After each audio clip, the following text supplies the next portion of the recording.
¿Qué tal? ¿Cómo le va? Sea muy bienvenida y muy bienvenido a otro programa de entrevista especial Guía tu Cuerpo.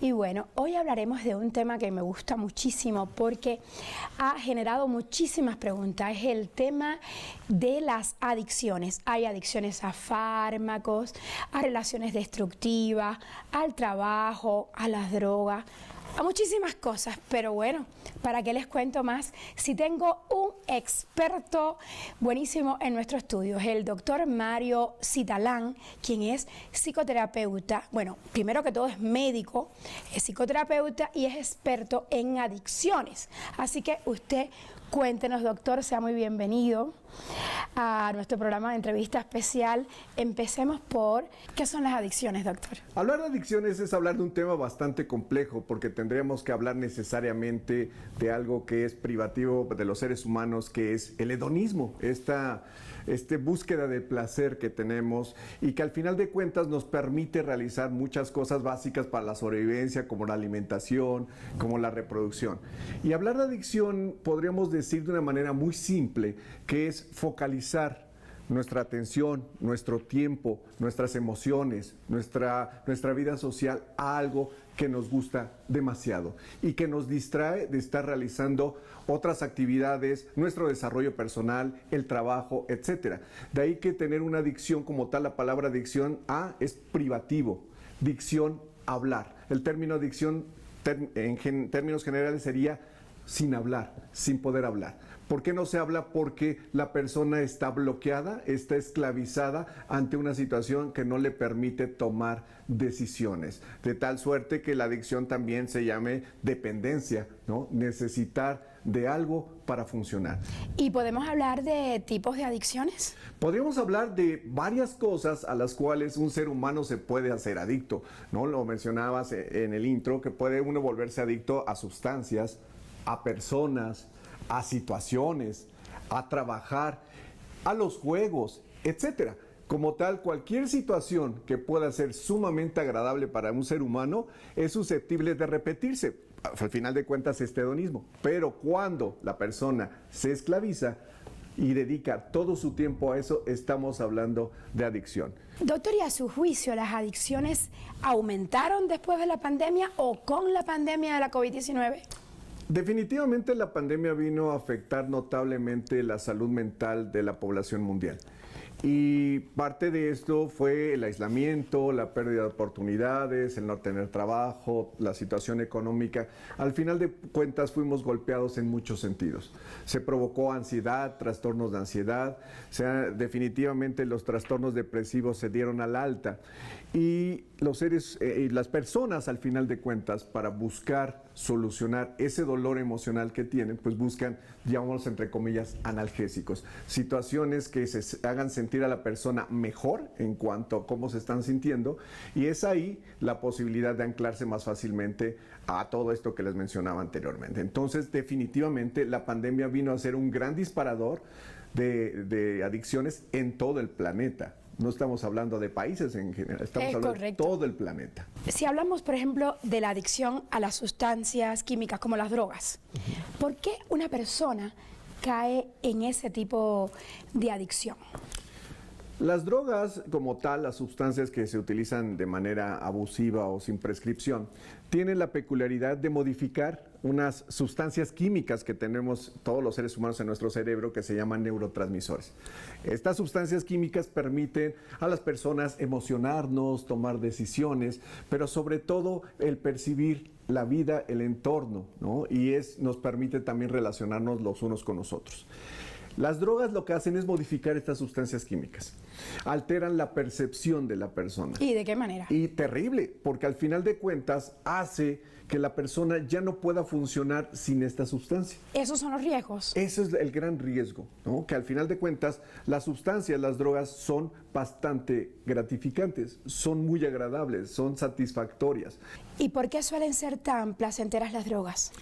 Por un lado, lo que las sustancias hacen sentir a la persona que la consume, desde tranquilidad, euforia, cambio de estado de ánimo, desrealización, en fin, una serie de características que la sustancia química genera en la persona y que la hace experimentar sensaciones diferentes.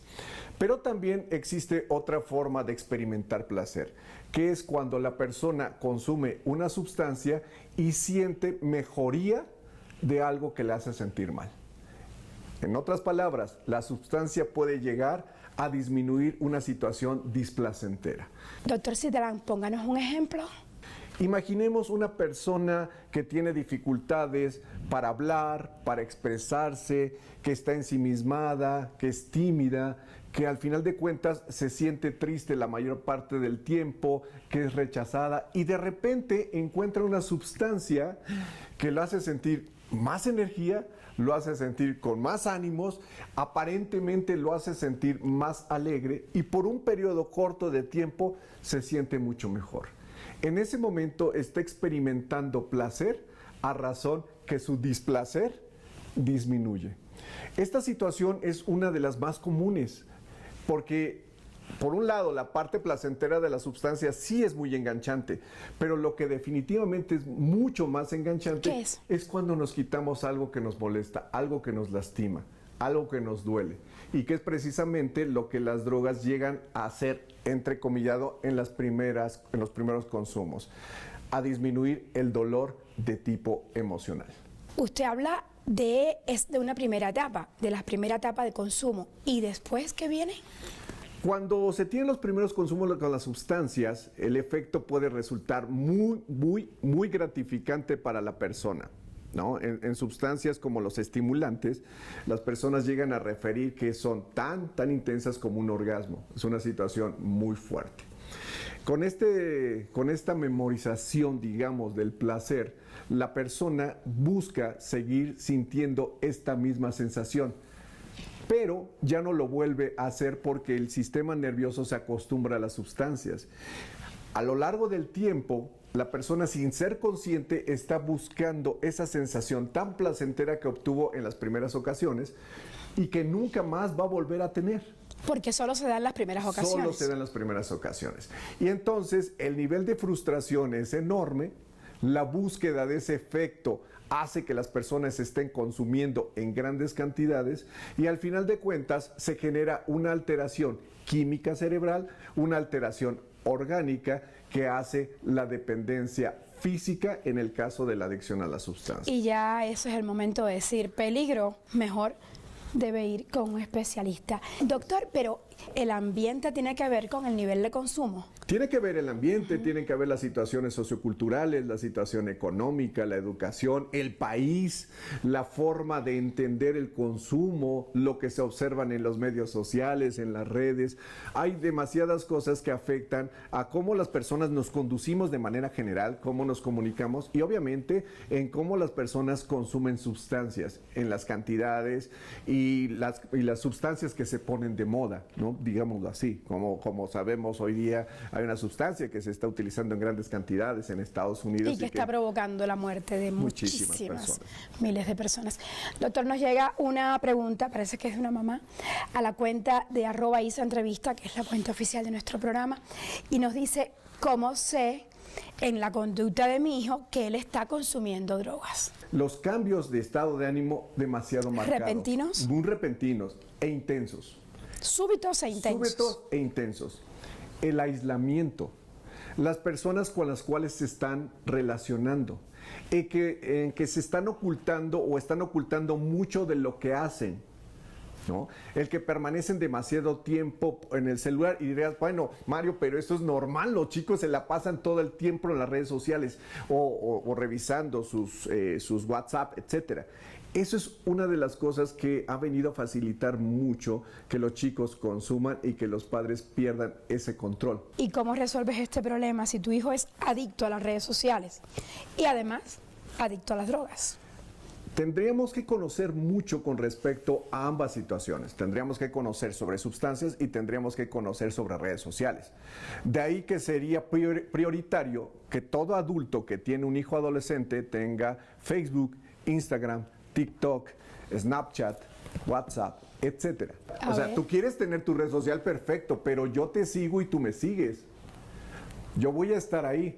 Fíjate, te puedo contar una... Eso es poner límites también en la era de la adolescencia. Por supuesto. Lo cual no puede faltar. Y al final de la historia también que les comentemos a los chicos qué es lo que realmente pueden encontrar ahí en la red social.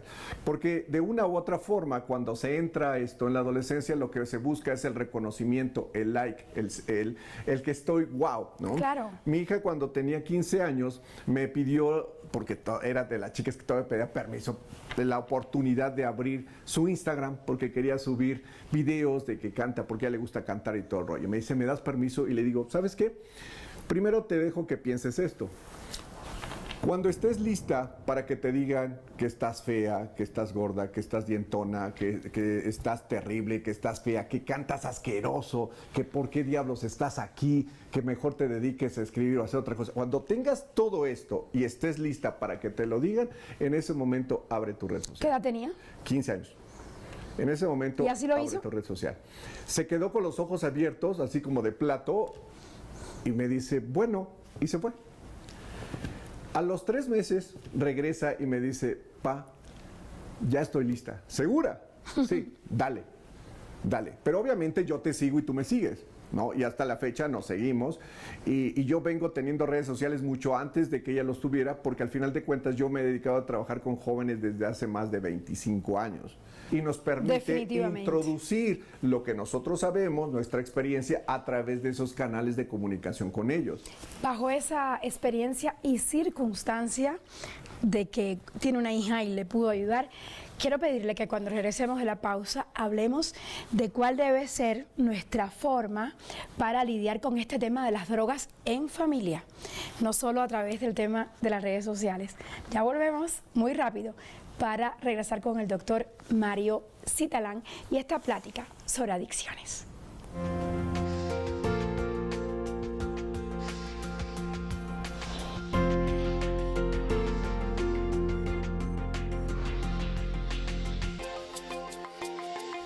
Estamos de vuelta en entrevista especial de Guía a tu Cuerpo para continuar esta plática sobre adicciones.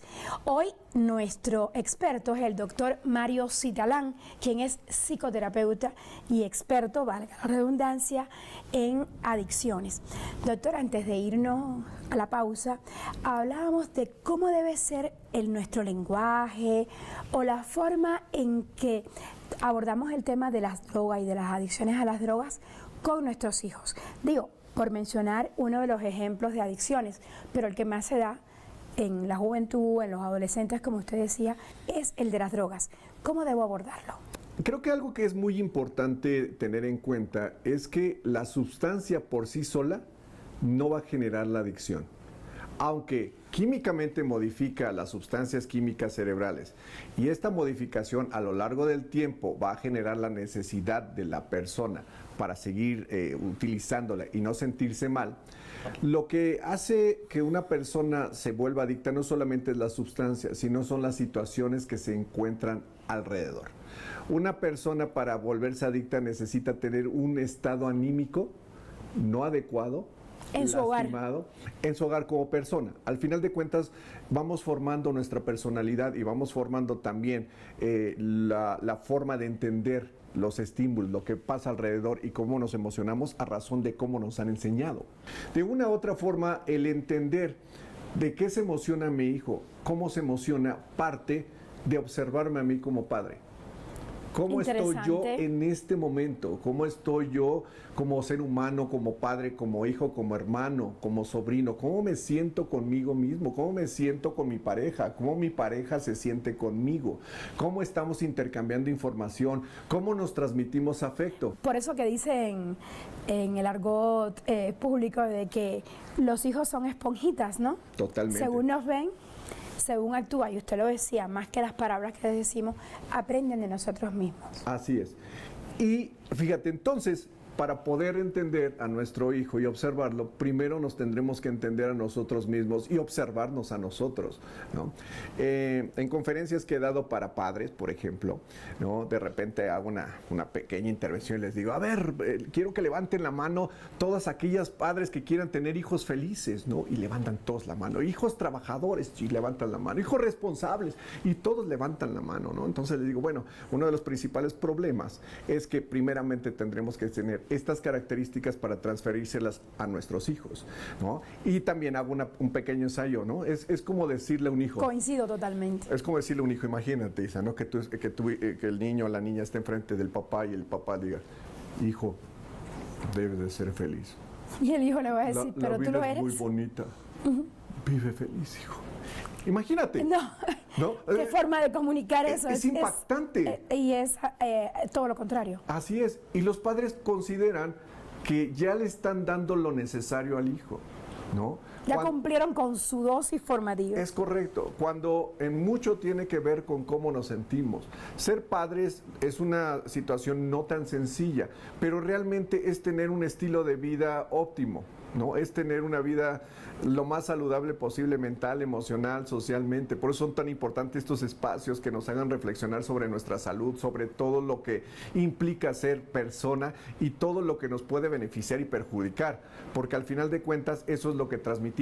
Si tenemos toda esta información de nosotros mismos, es mucho más fácil que podamos investigar cómo la transmitimos a los hijos y qué tanto la aprendieron y qué tanto la están aplicando o qué tanto no, ¿no? Por ejemplo, los retos virales de TikTok, ¿no? Que sabemos que hubo uno recientemente de consumo de un medicamento tranquilizante y que el que se lo tomaba y se dormía primero era el que perdía.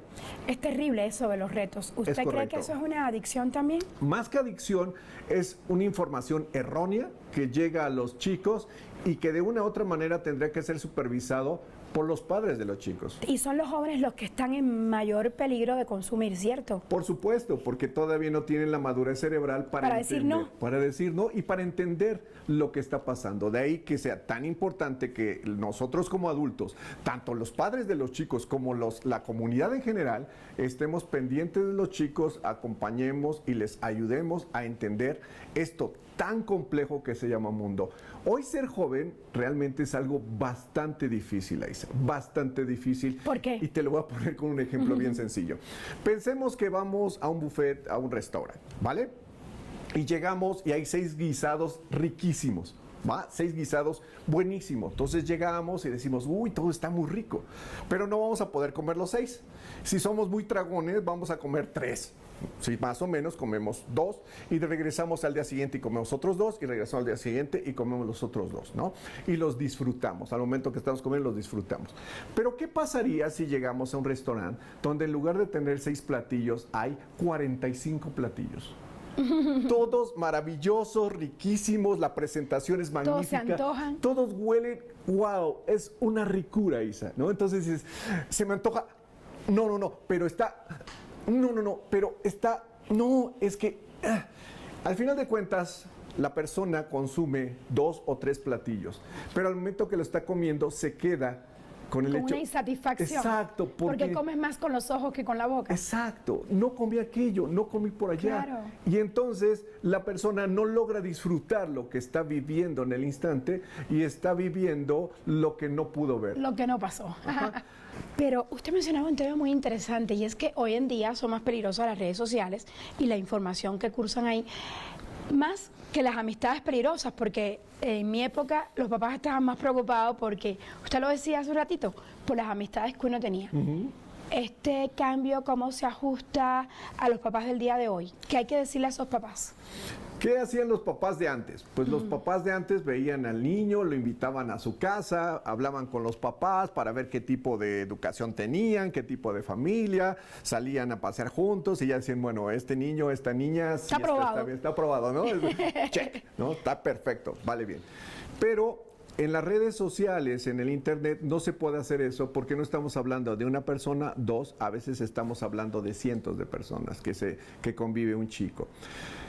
El hablar de amigos en las redes sociales, ¿no? Ahora ya le dicen seguidores, afortunadamente ya le quitaron el nombre, en Facebook eran los amigos, ahora son seguidores.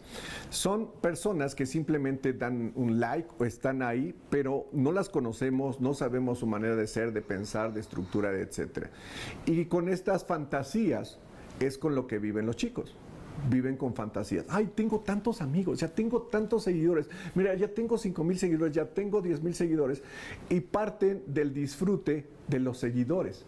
El tener seguidores es adictivo porque es satisfactorio. Definitivo. ¿Qué buscamos en las redes sociales? Un like, un like.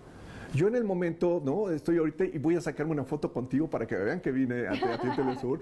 Yo esperaría que dijeran, mira, ay, estuvo ahí, un like, vamos a compartirlo. ¡Ay, qué bueno! Me da gusto que estés aquí. Pero si no lo hacen, no tengo problema, porque no estoy buscando el like. Pero si yo fuera un adolescente de 18 años, ¿no? Yo estaría esperando muchos likes, muchos compartimientos, que me compartieran, que comunicaran cómo está esta fotografía. Y si no lo tengo, me siento mal porque no estoy recibiendo ese reforzador positivo, que es precisamente ese like.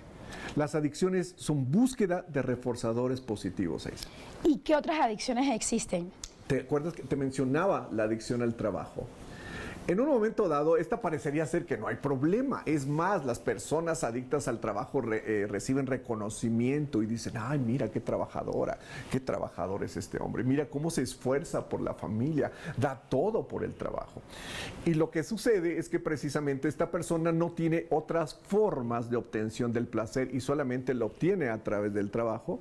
O también es una vía para escaparse de su vida familiar, porque ahí entran las dos situaciones del placer. Lo que puede ser gratificante y la cosa no gratificante que oculta, ¿no? Entonces, una persona se puede hacer adicta cuando tiene dificultades para disfrutar varias cosas. Una de las formas de prevención es que los chicos, las chicas tengan varias formas de recibir estímulos y de sentir placer. En otras palabras, un chico o una chica que toque un instrumento, cante, baile, pinte, le gusta andar en bicicleta, salga en patines, le guste compartir información, sea altruista, haga obras de caridad, visite enfermos, haga comida, prepare pasteles, etcétera, y le guste, difícilmente se engancha con la sustancia, porque tiene muchas formas de obtención del placer y puede ser que la sustancia pueda llegar a ser placentera, pero es X porque tiene muchas formas de sentirse bien. Y dicen los psicólogos también que es importante el tema de poner límites durante la niñez. ¿Usted cómo lo ve? Siempre. Los límites son tan simples como entender un río. Un río sin límites causa muerte.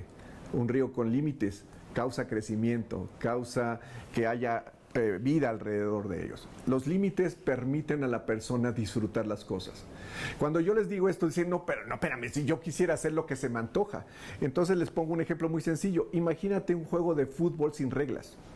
Que cada quien pudiese hacer lo que quisiera, que se salieran del límite de la cancha, que metieran la mano, que dieran patadas a diestra y siniestra, ¿no? Que se golpearan entre sí. No existiría el fútbol. Las reglas permiten que las cosas existan. De tal suerte que los límites hacen que los chicos existan, que existan como personas, que existan como seres humanos, que existan como algo que va a ser productivo para la sociedad y sobre todo para ellos mismos. Los límites son fundamentales, fundamentales. Bueno, ya nos quedó claro cómo hacer para que los jóvenes no se enganchen en las drogas, doctor, pero nos quedan muchísimas preguntas.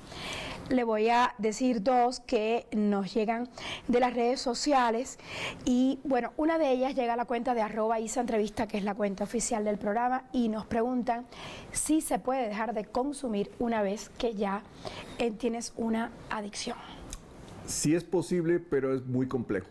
La atención para una persona que tiene adicción requiere de varios profesionistas y varias instancias que participen. Una persona adicta a sustancias, una persona adicta a drogas requiere atención médica, atención psiquiátrica, atención psicológica, atención social, atención de consejería, ¿no? De una u otra manera, y que todas estas personas, estos profesionales estén interactuando y lleven el caso a un fin, que es precisamente la solución del problema.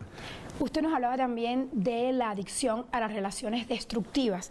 Muy brevemente, ¿nos puede decir en qué consiste esto y cómo nos deshacemos de eso? Una característica muy importante de estas relaciones es el alto grado de adrenalina o adrenérgico que genera una relación destructiva, ¿no? Porque al final de cuentas, una persona que tiene una persona que es agresiva, que golpea, está siempre al pendiente de qué va a suceder. Ahora, ¿con qué me va a salir? ¿Qué me va a decir? ¿Y cómo voy a reaccionar? Esto que parece algo muy estresante y que puede dar miedo, a muchas personas les hace sentir bien porque son descargas que los hacen sentir vivos. Claro. Muchas de estas personas que tienen adicción a estas relaciones destructivas vienen de base con una depresión o con una distimia. La distimia es la depresión crónica. Es una depresión que mínimamente para poderla diagnosticar se requieren 2 años de sintomatología, de falta de energía, falta de ánimo, dificultad para disfrutar de las cosas, para relacionarse, socializar, etc. Y estas personas lo que buscan son descargas de adrenalina para sentirse un poco mejor de sus niveles bajos de energía. Interesante, doctor. Finalmente, ¿qué consejo usted le daría a una persona que atraviesa o que está viviendo una adicción y no se puede desenganchar de ella? Definitivamente el tratamiento. Una persona que tiene un proceso adictivo tiene que buscar tratamiento. Como les comentaba, tanto médico, psiquiátrico, psicológico. Médico porque las drogas dañan todo el organismo, puede causar daños en el cuerpo, etcétera. Psiquiátrico porque daña la forma de entender el mundo, las emociones, etcétera. Psicológico porque precisamente daña las relaciones, la forma de entender. Todo esto requiere tratamientos específicos, bien diseñados, que acudan a tratamiento. ¿Qué le parece, doctor, si usted nos responde a través de su cuenta en las redes sociales estas preguntas que nos quedaron, que son muchísimas? Su cuenta me ha dicho que es... Claro que sí, me encuentran en Twitter como @MarioCitalán. Excelente. Muy bien, gracias por estar hoy con nosotros. Con esto me despido y también les dejo la cuenta de nuestro programa en Twitter, que es @AISAEntrevista. Y por supuesto me pueden mandar también preguntas a mi cuenta, que es @AISATelesur. Por ahí esperamos todas estas preguntas sobre el tema de las adicciones, súper presente en nuestros días. Yo me despido, pero recuerden, mucha buena vibra, importante para una buena salud. Chao, hasta la próxima.